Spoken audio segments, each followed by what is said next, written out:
আসসালামু আলাইকুম। আবারও বোল্ড আউট হয়েছেন নাজমুল হোসেন শান্ত। এ নিয়ে সর্বশেষ ১৩ ইনিংসে ৬ বার তিনি বোল্ড আউট হয়েছেন।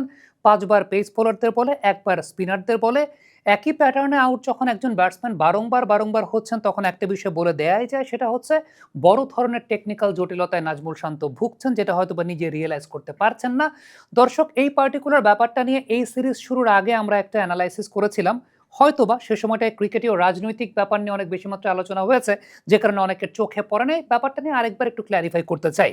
শান্তর ৩ ধরনের প্রবলেম আমার ব্যক্তিগতভাবে চোখে পড়েছে এবং অনেক কোচেদের সঙ্গেও আলোচনা করে ব্যাপারটাকে আইডেন্টিফাই করার চেষ্টা করেছি। নাম্বার 1 যে বিষয়টা, সেটা হচ্ছে নাজমুল শান্ত যখন ট্রিগার মুভমেন্টটা নিচ্ছেন, ট্রিগার মুভমেন্টটা নেওয়ার পর তার ম্যাক্সিমাম ওয়েটটা আসলে থাকে তার ব্যাকফুটের দিকে। তার ম্যাক্সিমাম ওয়েটটা ব্যাকফুটের দিকে, অর্থাৎ 80% ওয়েট থাকে তার ব্যাকফুটে, যে কারণে পরবর্তী সময় বলটাকে যখন তিনি নেগোশিয়েট করছেন, ফ্রন্ট ফুটের উপর তিনি ওয়েটটাকে ট্রান্সফার করতে পারেন না। নর্মালি ব্যাটসম্যানদের ওয়েটটা থাকে 60% ফ্রন্ট ফুটের দিকে ট্রিগার মুভমেন্টের পর, 40% ব্যাক ফুটের দিকে। বাট শান্তর ক্ষেত্রে তার 80% ওয়েট ব্যাক ফুটে থাকার কারণে সামনের পাটা অনেক বেশি মাত্রা নড়বড়ে হয়ে যায় এবং সামনের পায়ে ওয়েট ট্রান্সফারটা ডিউরিং নেগোশিয়েটিং দ্য শট তিনি আসলে করতে পারেন না। বিস্তারিত ব্যাখ্যা করবো, তার আগে বাকি দুইটা বিষয় নিয়ে আলোচনা করতে চাই। ২ নম্বর বিষয়টা হচ্ছে, একটা বিষয় খেয়াল করে দেখবেন, শান্ত যখন ব্যাট করতে দাঁড়াচ্ছেন কিংবা বলটা যখন পিচ করছে কিংবা তিনি যখন শটটাকে খেলছেন, কোনো সময়ই, ৩টা ফেজের কথা বলছি, কোনো সময়ই তার মাথার অবস্থান তার পায়ের সাথে অ্যালাইন্ড না, অর্থাৎ উইথ দ্য লাইন না, অ্যালাইন্ড হওয়া না বা এক সরল রেখায় থাকে না। হ্যাঁ, আপনি যদি দ্য গ্রেট ব্রায়ান চার্লস লারাকে এক্সাম্পল হিসেবে দেখেন, লারা যখন ব্যাটিং করতে দাঁড়াতেন ইনিশিয়াল স্টান্সে, তখন তার মাথাটাও বাঁদিকে ঝোঁকা অবস্থায় থাকতো। বাট লারা সে বিষয়টাকে রেকটিফাই করে ফেলতেন কখন? যখন তিনি শটটাকে নেগোশিয়েট করছেন। By the time he was negotiating the shot, এবং তখন তিনি সেটাকে রেকটিফাই করে ফেলতেন।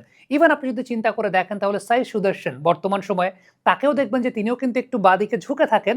But by the time of negotiating the ball, Sai সুদর্শনও কিন্তু নিজেকে রেকটিফাই করে ফেলেন, তখন দেখবেন যে তার মাথা এবং পা একই সরল রেখায় থাকে। এই ব্যাপারেও আরেকটু পরে ব্যাখ্যা করছি। ৩ নম্বর যে পয়েন্টটা বলবো, সেই ৩ নম্বর পয়েন্টটা হচ্ছে, খেয়াল করে দেখবেন নাজমুল শান্ত যখন শট নেগোশিয়েট করছেন, তার ব্যাটের পজিশনটা আসছে কোত্থেকে? তার ব্যাটের পজিশনটা আসছে ফাইন লেগ অঞ্চল থেকে। সো আলটিমেটলি তিনি এই জায়গাটায় কিন্তু টাইম পাচ্ছেন না।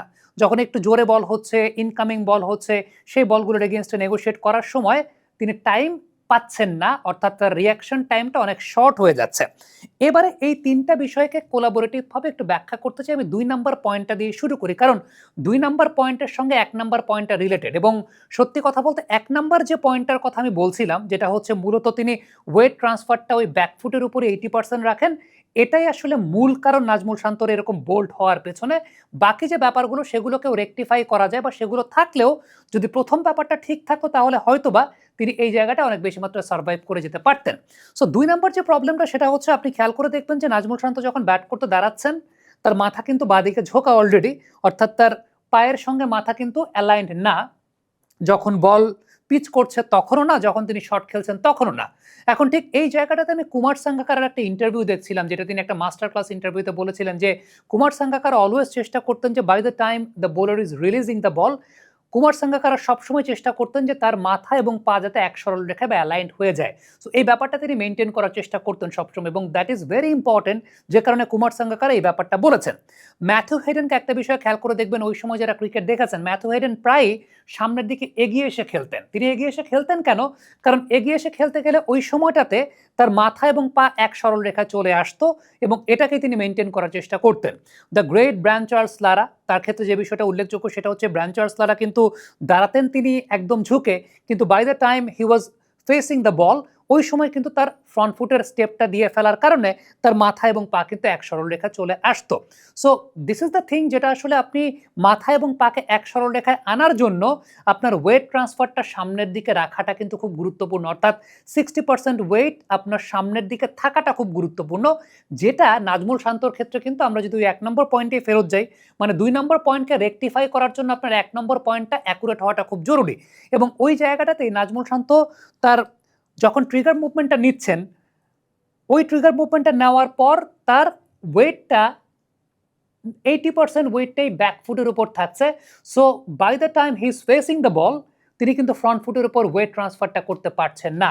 সো এটার কারণে ultimately ball through the gate ঢুকে যাচ্ছে, এবং পুরোপুরি তিনি পরাস্ত হচ্ছেন অফ দ্য ডিফেন্স, একেবারেই খেলতে পারছেন না, বারংবার সেটা আমরা দেখতে পাচ্ছি, তার মাথা পড়ে যাচ্ছে। এখন বাবা, এত এনার্জি কই পাও? এই পাওয়ার চুমুকে অ্যাকশন। অনেক ব্যাটসম্যানরা আছেন যারা হয়তো বা এই টাইপের প্রবলেম থাকার পরও তারা হ্যান্ড আই কোঅর্ডিনেশনের কারণে এই ব্যাপারগুলোকে রেকটিফাই করে ফেলতে পারতেন বা এই ব্যাপারগুলোকে রেকটিফাই করতেন। এখন আপনি যদি শান্তর ক্ষেত্রে খেয়াল করে দেখেন, হ্যান্ড আই কোঅর্ডিনেশন যদি আমরা চিন্তা করি, তার ব্যাট কিন্তু আসে ফাইন লেগ অঞ্চল থেকে। এখন আপনি বর্তমান সময়ে আমি কিছু ব্যাটসম্যানের এক্সাম্পল দিই যাদের হয়তো বা মাথার পজিশন এরকমভাবে ঝোঁকা আছে, তারপরও তারা বেশ ভালোভাবে, অর্থাৎ তাদের ব্যাটের পজিশনটা স্ট্রেইট থাকার কারণে, ডাউন সুইংটা বেটার থাকার কারণে তারা কিন্তু পার পেয়ে যান। যেমন অভিষেক শর্মা, খেয়াল করে দেখবেন অভিষেক শর্মার ডাউন সুইংটা কিন্তু আসে straight from the wicket keeper. Sai Sudarshan, তার ডাউন সুইংটা আসে straight from the wicket keeper. আপনি যদি ব্রায়ান চার্লস লারাকে চিন্তা করেন, তার ডাউন সুইংটা আসতো straight from the wicket keeper.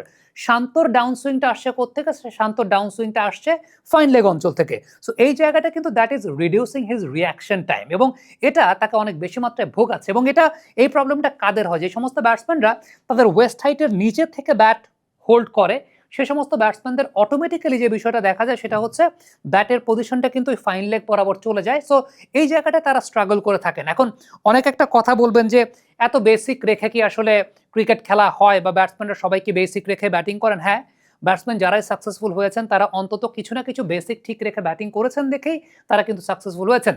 অনেকে চন্দরপলের এক্সাম্পলটা দেন যে চন্দরপল তো দাঁড়াতেন এইভাবে। সো চন্দরপল এইভাবে দাঁড়ালে তিনি কি বেসিক মেনটেন করতেন? চন্দরপল প্রপার বেসিকে ব্যাটিং করতেন। এইভাবে যে দাঁড়াতেন চন্দরপল, সেটা হচ্ছে তার ইনিশিয়াল ব্যাটিং স্টান্স। কিন্তু by the time Chanderpaul use to face the delivery, ওই সময়টায় খেয়াল করে দেখেন তার মাথা এবং পা কিন্তু অ্যালাইনমেন্টটা একদম একই সরল রেখায়, বা মাথা এবং পা একই অ্যালাইন্ড অবস্থা আছে। আপনি একদম খুব ভালো মতো প্রমাণ দেখছেন। ইনিশিয়াল স্টান্সে চন্দরপল আপনাকে একটা চোখের ধোকা দিচ্ছেন, but during the time of negotiating the ball, ওই সময়টায় কিন্তু মাথা এবং পা একটা অ্যালাইনমেন্টে চলে আসছে, এবং that is the proper basic. পৃথিবীর প্রত্যেকটা batsman who have been successful in cricket, তারা প্রত্যেকেই প্রপার বেসিক মেনটেন করে ব্যাটিং করে গেছেন, এবং এটা তো একটা কমন ব্যাপার। আপনি যদি বাংলাদেশ টিমের পার্সপেক্টিভে চিন্তা করেন, নাওয়াডেজ Tanzid Hasan Tamim has been very much successful up front, এবং তার সাকসেস রেটের পেছনে অন্যতম বড় কারণটা হচ্ছে তানজিদ তামিমের ক্ষেত্রে দেখবেন after completing the trigger movement তিনি ওয়েটটাকে ম্যাক্সিমাম ওয়েট, ম্যাক্সিমাম ব্যালেন্সটা তিনি রাখছেন 60% of his weight is on to his front foot, অর্থাৎ ফ্রন্ট ফুটের উপরই তিনি তার 60% ওয়েটটাকে রাখছেন।